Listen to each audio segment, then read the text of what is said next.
Uh, in general, on budgeting, how common is it? Like how many people are actually budgeting?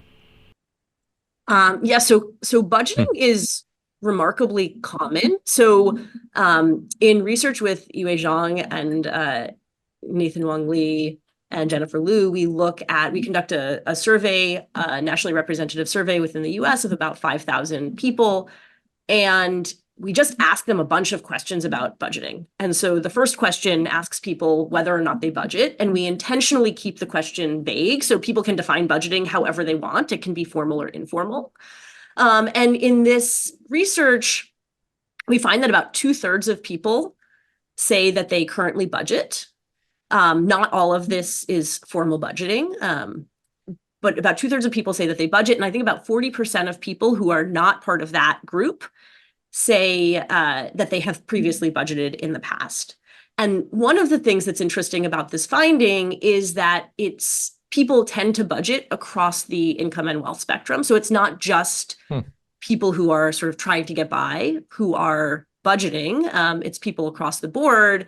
There's a little bit greater tendency in lower income populations, but only a little bit.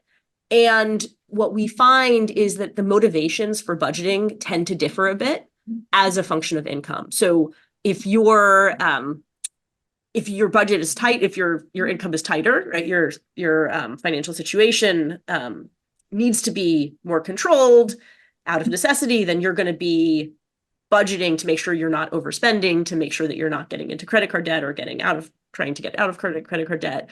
If you have higher income, you tend to budget off of you tend to budget more in terms of planning for long-term goals. Now, one Hmm. caveat that I would say about this research is that we don't sort of zoom in on very high income populations.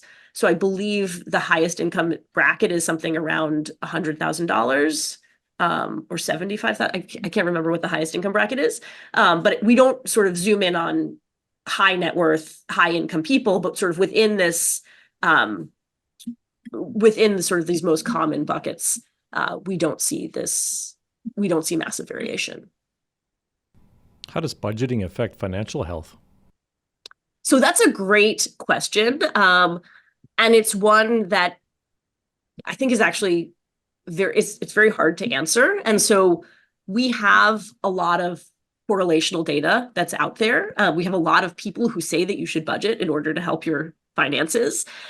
So I think that there are a couple of pieces of information. I think one question is sort of why would people be budgeting or not? And so one of the reasons that this correlational evidence is so hard is because of things like the ostrich effect, right? So people might Hmm. not budget because they want to put their head in the sand and they don't want to think about it. And so if I start out in a precarious financial situation, budgeting is really painful. So we find that one of the reasons why lower income people are not budgeting is because it makes them feel poor.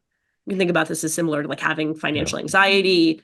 It's just, I don't want to budget. And that doesn't mean that the budgeting made me poor. It means that I don't have money and I don't want to budget, basically. And so the causality goes the other direction.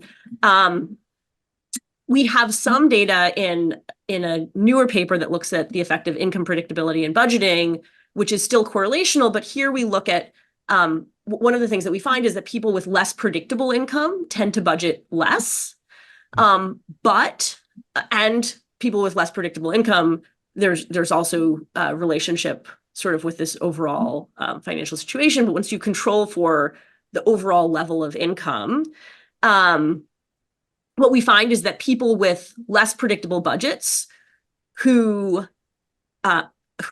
less predictable income who do budget tend to have better overall financial health outcomes. So this is one piece of correlational evidence, which speaks, I think, in favor of budgeting. And I actually think the best evidence of this is another paper by Chuck Howard and Marcel Lucas, which actually randomizes people from the same credit union where we ran this other study, and asks them to set a budget or not, and or doesn't give them any such instruction. And what this finds is that for people who set budgets, who are prompted, who are experimentally randomized to set a budget, that these people tend to, first off, they overspend relative to their budget. So people are not like hitting these targets, but they spend less than the people who were not asked to do this exercise in the first place. And so this is some evidence that budgeting leads to lower spending.